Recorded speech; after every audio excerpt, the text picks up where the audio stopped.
bahwa Allah itu penuh kasih, Allah itu luar biasa. Saya bilang tidak perlu penglihatan, karena apa? Alkitab ini sudah cukup, sudah lengkap mengatakan itu. Orang yang membaca Alkitab pasti. Aku datang dengan telanjang, aku pulang juga dengan telanjang. Terpujilah Tuhan.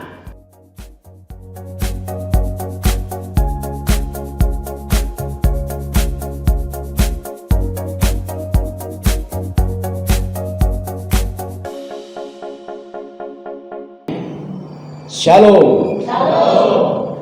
Kita yang dikasih oleh Tuhan,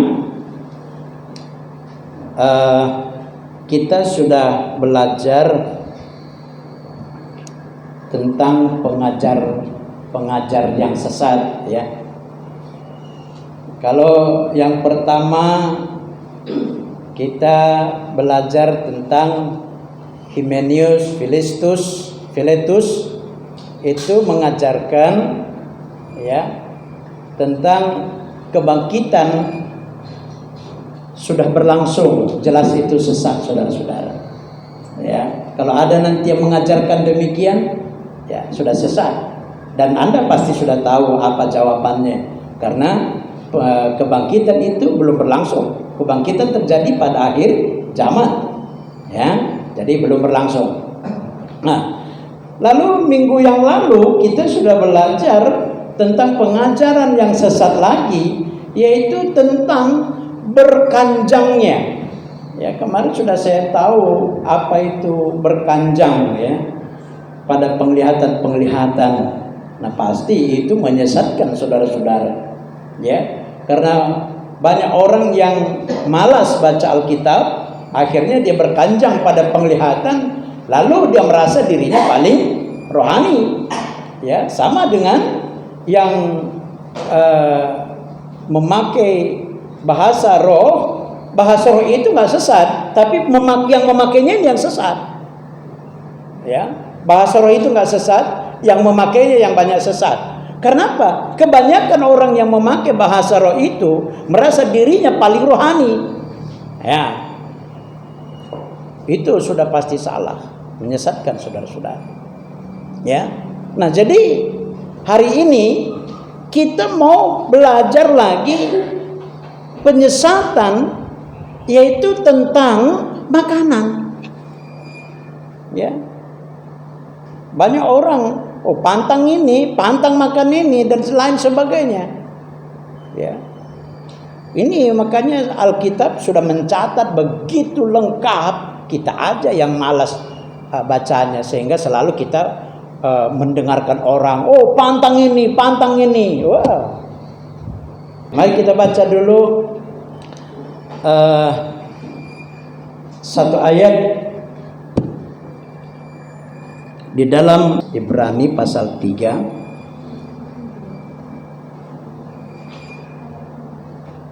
Sudah dapat? Oke, kita baca bersama-sama, ya. 1, 2, 3. Dan siapakah yang telah ia sumpahi bahwa mereka takkan masuk ke tempat perhentiannya? Bukankah mereka yang tidak taat? Demikianlah kita lihat bahwa mereka tidak dapat masuk oleh karena ketidakpercayaan mereka. Saudara-saudara, ya, kita, ya, bukan hanya percaya dalam omongan, ya, tapi juga harus taat. Wah, ini begitu dibaca, begitu dilupakan. Ya, kita tidak cukup hanya percaya dan harus taat. Kalau omongan saja kita bilang taat, kita bilang percaya, kalau omongan aja, tapi kenyataannya tidak, itu menyesatkan saudara-saudara. Ya, itu sangat menyesatkan. Ya, karena itu kita taat, kita percaya. Oke. Nah, jadi kita yang dikasih oleh Tuhan, yang perlu Anda ketahui begini. Banyak ayat-ayat di dalam Alkitab ini seperti, ya, saya katakan seperti kontroversi, bertentangan satu dengan yang lainnya. Tapi itu seperti, kalau Anda nggak mengerti, ya mungkin Anda mengatakan bahwa semua ayat-ayat ini akan bertentangan. Tapi sebenarnya semua ayat-ayat ini tidak ada bertentangan. Ya, semua ayat itu tidak ada bertentangan. Nanti kalau ada Anda merasa ayat ini dalam Alkitab ada bertentangan, Anda boleh diskusi dengan saya. Ya. Nah, kita yang dikasih oleh Tuhan Yesus, karena itu kita harus percaya dan taat. Ya. Jadi apa yang sebenarnya ajaran yang baik? Ajaran yang baik itu hanya satu, saudara-saudara. Tahu apa? Ajaran yang baik. Ajaran yang baik itu adalah untuk menguatkan hati saudara. Itulah ajaran yang baik. Memang semua akan mengatakan ajarannya itu baik. Tidak ada yang jelek. Memang semua ajaran itu baik. Tetapi hanya firman Tuhan inilah yang bisa membuat hati saudara tidak goyah. Makanya saya katakan firman Tuhan ini dia akan mengubah hati kita. Amin. Dia akan mengubah hati kita. Makanya kalau Anda mau orang lain berubah, orang itu berubah, hatinya berubah, mari beritakan firman. Makanya setiap omongan Anda, setiap pembicaraan Anda harus ada firman di dalamnya. Kalau tidak, bagaimana dunia ini bisa berubah? Nah, apa yang merubah adalah merubah hati. Yang merubah hati ya bisa dilakukan hanya dengan firman Tuhan. Amin. Nah, jadi ini kita enggak. Yang kita bicarakan tentang stres kita. Yang kita bicarakan apa yang kita pikirkan, ya. Yang kita bicarakan ya tentang usaha-usaha, bisnis-bisnis dan lain sebagainya. Kalau 10 kita bicara tentang usaha, bisnis, tentang keluarga dan sebagainya, tidak ada satu titik pun tentang firman Tuhan. Makanya dunia ini tidak bisa berubah. Ya. Nah, kita yang dikasih oleh Tuhan, mari kita mulai membicarakan firman. Karena itu sekali lagi saya katakan, rajinlah kita membaca Alkitab. Amin. Oke. Nah, kita yang dikasih oleh Tuhan, kalau kita tidak percaya dan tidak taat, itu berarti sesat. Ketaatan ini saudara-saudara ada memang mengatakan dalam perjanjian lama dan hanya satu ayat di perjanjian baru, darah itu pantang. Ya kalau darahnya pantang lah. Saya mau tunjukkan, kita mau telanjang ini semua ini. Ya, kita mau telanjang ini semua. Ini kalau minggu yang lalu kita sudah telanjangi itu yang berkanjang pada penglihatan-penglihatan itu. Itu kemalasan dia baca Alkitab itu. Ya. Hari ini kita mau telanjangi tentang makanan ya. Oke. Nah, kita lihat dulu ayat pertama saudara-saudara. Ya, tentang makanan ini. 1 Korintus 8 ayat yang ke-8. Oke, jadi jangan sesat saudara-saudara ya. Jangan sesat. Apa aja yang Anda makan itu tidak ada pengaruhnya pada rohani Anda. Tapi kalau Anda kecanduan, gara-gara candu itu lalu Anda meninggalkan Tuhan. Misalnya begini, kita sedang ibadah nih, karena kepingin sekali makan panggang, lalu Anda tinggalkan ibadah gara-gara panggang itu, nah itu sesat. Ya, itu udah sesat itu dosa, gitu ya. Tapi itu sangat mempengaruhi dalam hubungan Anda dengan Tuhan. Tapi kalau makanan apapun kalau tidak mempengaruhi rohani Anda, tidak mempengaruhi hubungan Anda dengan Tuhan, nah kita lihat ayat ini. Oke, ayo kita baca ya. 1 Korintus 8 ayat 8. Kita baca sama-sama. 1, 2, 3. Makanan tidak membawa kita lebih dekat kepada Allah. Kita tidak rugi apa-apa kalau tidak kita makan, dan kita tidak untung apa-apa kalau kita makan. Jelas ya? Kita tidak untung apa-apa kalau kita makan kita tidak rugi apa-apa juga kalau kita tidak makan. Dan itu tidak mempengaruhi hubungan Anda dengan Tuhan. Amin. Jelas ya? Saya mau tunjukkan lagi sebentar lagi nih ayat yang lain ini. Ya. Tapi kalau waktu Anda berdoa misalnya, lalu Anda teringat ya dengan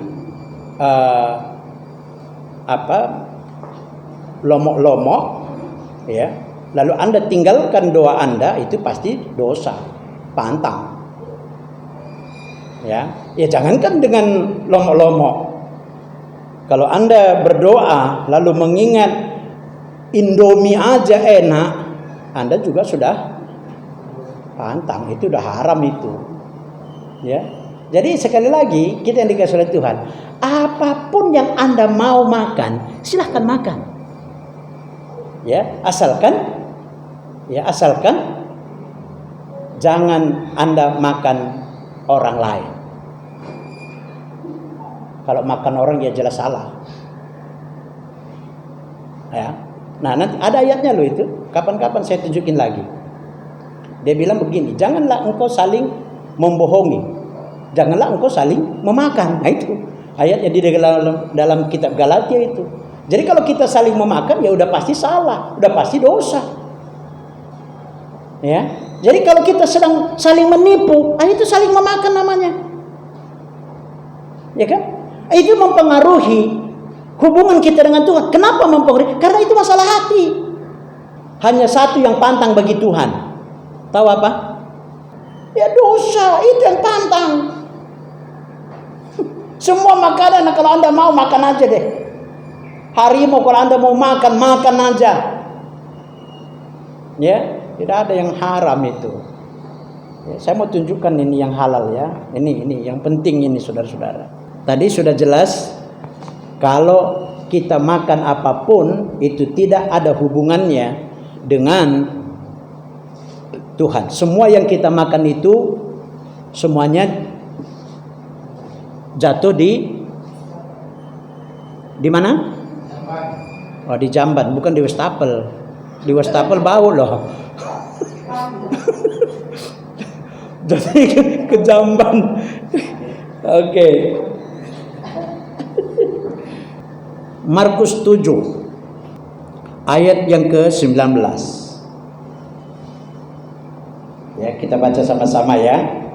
Nah, sekali lagi gini ya. Makanan itu tidak mempengaruhi hubungan kita dengan Allah. Apapun yang Anda makan itu tidak ada hubungannya dengan Allah. Semua yang Anda makan itu jatuhnya ke jamban. Ya, alias jadi ya, biar kita tahu ini. Oke? Kita baca sama-sama. 1, 2, 3. Karena bukan masuk ke dalam hati, tetapi ke dalam perutnya, lalu dibuang di jamban. Dengan demikian dia menyatakan semua makanan halal. Dengan demikian Tuhan Yesus menyatakan semua makanan halal. Tidak ada yang haram, tapi semua harum. Jadi orang ini pantang makan babi. Oh, makan babi yang paling enak kok. Babi, daging babi itu daging yang terenak seluruh dunia. Makanya dimanapun ada babi, ya,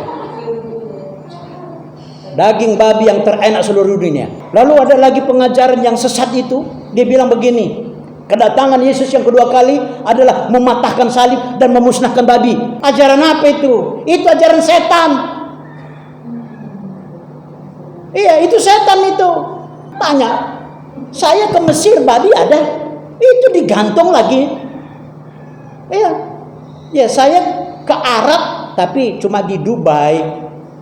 Ya memang di situ nggak ada babi nyata, tapi banyak makanannya pakai minyak babi. Ya kan? Nah, ini Jadi semua makanan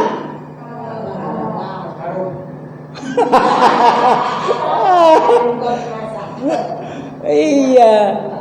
Jadi nggak ada yang haram kalau Anda mau, kecuali dengan alasan sakit. Itu beda, saudara-saudara. Kalau misalnya Anda ya makan dedeh, tahu dedeh? Ya dedeh itu ya bahasa Jawa. Itu bahannya dari darah juga. Dedeh yang dimasak. Jadi dedeh. Ya. Kalau Anda makan dedeh lalu Anda sakit perut, lalu murus-murus, ya jangan dimakan. Ya kan? Kalau Anda makan sambal mencret, jangan dimakan. Ya kalau alasan itu Anda pantangkan, ya silahkan. Saya pantang gula sekarang ini. Ya kan? Kenapa pantang gula? Saya karena sakit-sakit diabetes sih. Kalau saya makan gula, ya mati. Ya kan? Nah, itu. Jadi semua makanan itu haram ya, seperti yang bilang tadi. Kecuali karena alasan penyakit, saudara-saudara. Nah, saudara-saudara, saya katakan ini menyesatkan. Ya. Udah semua dikatakan dengan ini, dengan firman ini dinyatakan semua makanan sudah halal. Makanya di dalam di dalam kitab Galatia itu dikatakan dalam penyaliban Yesus Kristus dia membatalkan hukum Taurat. Karena hukum Taurat itu dia sendiri. Bangsa-bangsa di dunia yang ada selain Israel itu, jadi bangsa-bangsa yang ada di dunia semuanya adalah kanibal, penghisap darah. Jadi begitu dia lihat ular di padang gurun, dia langsung matikan, hisap darahnya. Nah, itu yang Tuhan tidak mau, begitu loh.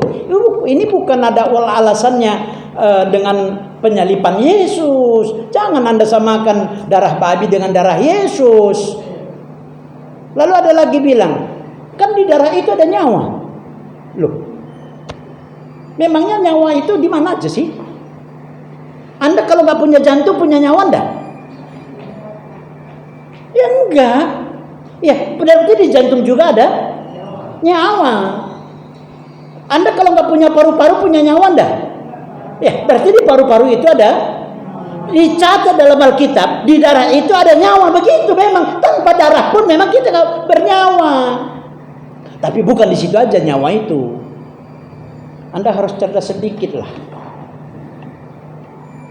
Ya, tapi cerdasnya tuh banyak, sedikit-sedikit aja. Nah, jadi saudara-saudara, sekali lagi semua makanan sudah halal dan tidak ada makanan apapun yang mempengaruhi hubungan Anda dengan Tuhan. Tidak ada. Oke, kita lihat ayat berikutnya ya. Nih dia nih. Dalam 1 Timotius 4 ayat 3 sampai 5. Ayo kita baca bersama-sama. 1, 2, 3. Mereka itu melarang orang kawin, melarang orang makan makanan yang diciptakan Allah, supaya dengan ucapan syukur dimakan oleh orang yang percaya dan yang telah mengenal kebenaran. 4. Karena semua yang diciptakan Allah itu baik, dan tersebut tidak ada yang haram, jika diterima dengan ucapan syukur. Terus 5. Sebab semuanya itu dikuduskan oleh firman Allah dan oleh Allah. Terutama pada ayat 4. Karena semua yang diciptakan Allah itu baik, dan satu pun sudah jelas ya. Tidak ada satupun ya yang haram jika diterima dengan udah dengan ucapan syukur. Berarti haramnya kalau Anda tidak bisa bersyukur. Ya. Berarti haram itu.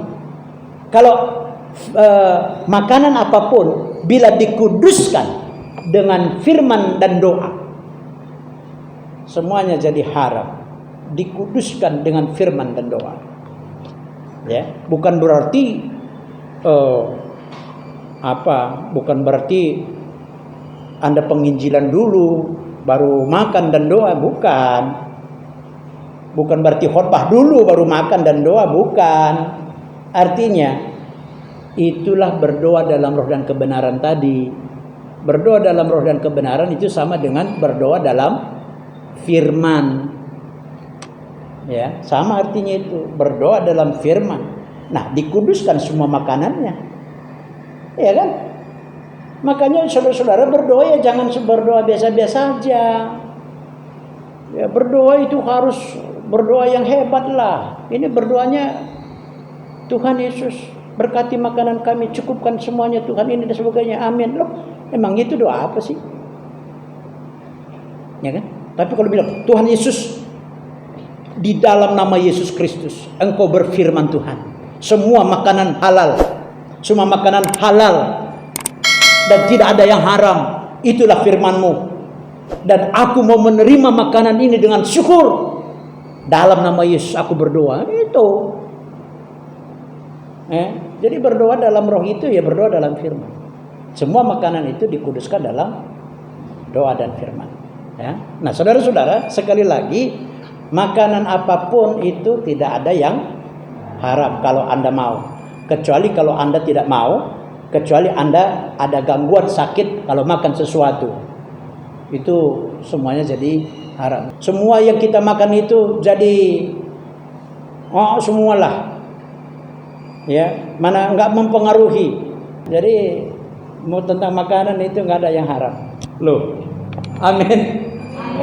Iya, itu penting sekali kita saudara-saudara. Kalau minuman juga tidak ada yang haram, kecuali kalau meminum, Anda minum itu ya berlebihan. Contoh, Anda kalau minum kampur sampai tenggen, lalu waktu bawa sepeda, meper-meper sepedanya itu, lalu masuk karet, lalu Anda bilang, oh kurang ajar nih sepeda. Loh, yang kurang ajar sepeda tuh Anda. Ya, itu. Nah, kalau apapun yang namanya sudah berlebihan, itu kan sudah mengganggu, merusak. Anda makan aja kalau berlebihan, ya merusak. Segala sesuatu yang merusak. Tubuh Anda ini adalah bait suci Roh Kudus. Karena itu muliakanlah Allah dengan tubuhmu. Ya, kalau memang tentang merokok, ya itu memang ada ayatnya. Ada. Yesaya 55 ayat 2 itu. Mengapa engkau membelanjakan uangmu kepada sesuatu yang tidak memberikan kekenyangan? Lalu dia bilang, muliakanlah Allah dengan tubuhmu. Ya itu udah pasti salah, saudara-saudara. Tapi kalau makanan, dah nggak ada yang haram tuh. Minuman, ya seperti yang saya bilang tadi, Anda kalau minum kampur, kalau tidak mengganggu pada kesehatan Anda, ya anggur juga kan pantang kalau gitu kan. Tapi kalau nggak berlebihan, ya siapa bilang? Ya, itu. Oke, kita lihat lagi saudara-saudara ayat berikutnya, kita telanjang ini terus. Lukas 12 ayat 22 dan 23. Ya, ini ayat terakhir kita ini. Ini yang selalu menjadi khawatir banyak orang. Ya, oke. 22 dan 23. 1, 2, 3. Yesus berkata kepada murid-muridnya, karena itu aku berkata kepadamu, janganlah khawatir akan hidupmu, akan apa yang hendak kamu makan, dan janganlah khawatir pula akan tubuhmu, akan apa yang hendak kamu pakai. Sebab hidup itu lebih penting daripada makanan, dan tubuh itu lebih penting daripada pakaian. Nah, jadi saudara-saudara, apa yang dicari oleh bangsa-bangsa sehingga dia melupakan Tuhan, itu yang haram. Karena seringkali orang mencari makanan dan melupakan Tuhan.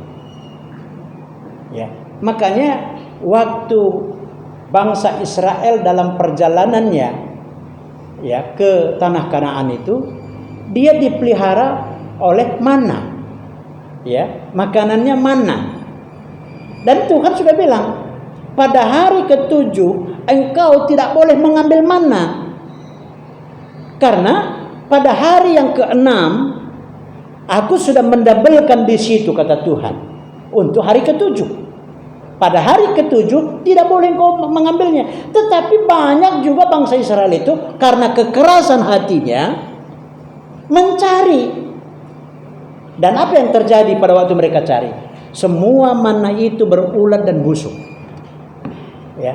Nah, sama hari ini pun kalau Anda pada hari yang ketujuh, itulah kita sebut hari Sabat, dan hari Sabat itu sudah berubah kita buat hari Minggu. Kalau Anda mencari makan pada hari Minggu juga, maka pendapatan Anda itu tidak ada gunanya, alias berulat dan busuk. Percayalah saya bilang. Kalau Anda nggak percaya, silahkan aja.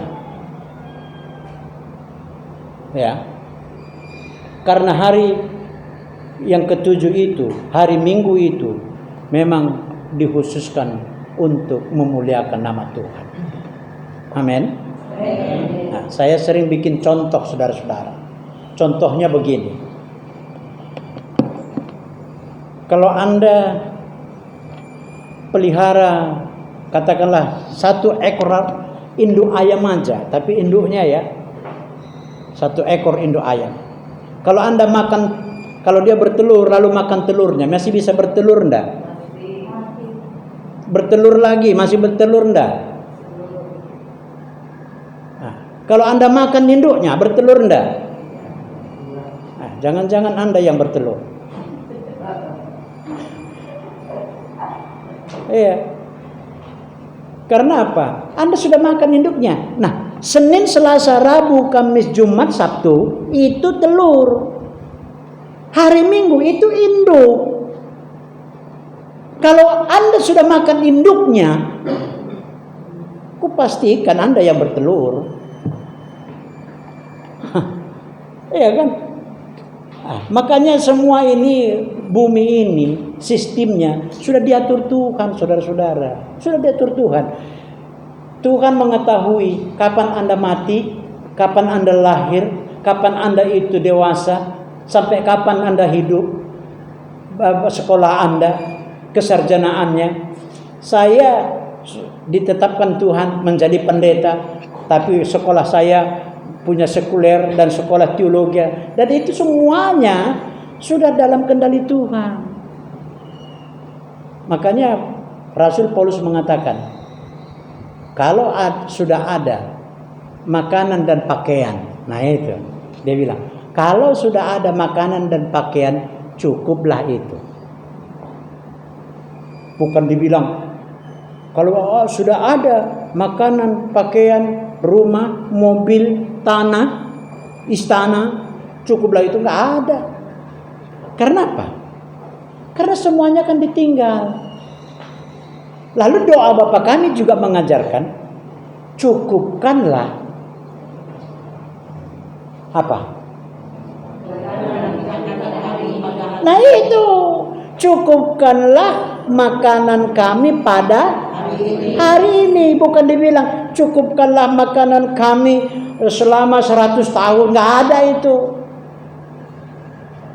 Cuma diminta hari ini aja. Tapi karena khawatir kita, saudara-saudara, kita mau mempersiapkan masa depan, ya kan, sampai anak cucu kita, seolah-olah kita nggak bertuhan nih. Makanya, ya kalau Tuhan berikan harta, ya nikmatin aja. Kalau enggak, ya selesai. Ngapain kok repot banget kita? Amin. Ini kayaknya banyak yang nggak senang ini. Tenang-tenang aja. Saya bilang kita yang dikasih oleh Tuhan, lebih bagus kita mempergunakan waktu kepada Tuhan, dan waktu yang pergunakan kepada Tuhan, misalnya lebih besar, dan sedikit waktu kita bekerja dunia, sama hasilnya dengan pekerjaan yang waktunya lama, ya, sama hasilnya. Misalnya saya menanam jagung 2 rantai atau 8.000 tanah, 800 tanah. Ada abang saya menanam 1 hektar, secara hasil kilogram memang lebih banyak dia, tapi hasilnya sama. Kenapa saya bilang hasilnya sama? Ini kenyataan sekali, saudara-saudara. Abang itu kilonya lebih 1 ton, saya hanya 250 kilogram. Jauh beda ya. Tapi abang itu menjualnya hanya harga 500 per kilo. Hari ini dia jual, besoknya saya yang jual. Tetapi begitu saya jual, harga yang saya jual itu 1.050. Sudah saya jual, besoknya turun lagi langsung. Siapa yang ngatur? Ya udah. Kok repot-repot kita? Hanya untuk menghargai seorang anaknya. Tuhan melakukan perlakuan yang dahsyat, dan perlakuannya ini juga berlaku untuk Anda semua. Amin. Tuhan Yesus memberkati.